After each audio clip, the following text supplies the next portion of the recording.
আসসালামু আলাইকুম। জুমা মুবারক। সকলকে আমি জুমা মুবারক জানাই। আজকে জুমার নামাজ পড়তে যাচ্ছি।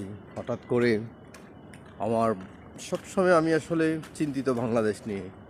আমাদের বাংলাদেশে কী হতে যাচ্ছে এগুলা একের পর এক দুর্ঘটনা।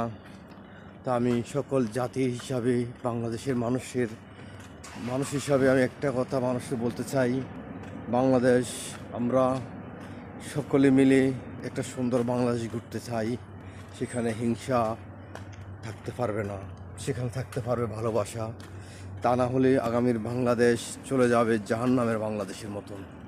কারণ আমরা দেখতেছি যে সেনাবাহিনী মানুষের ঊর্ধ্বে ছিল, মানুষ সেনাবাহিনী দেখলে ভয়ে পালায় যেত।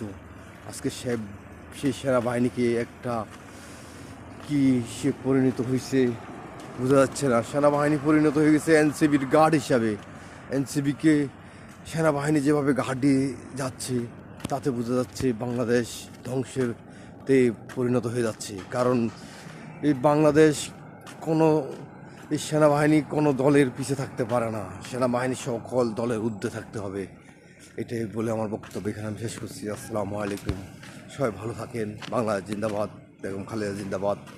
আসসালামু আলাইকুম।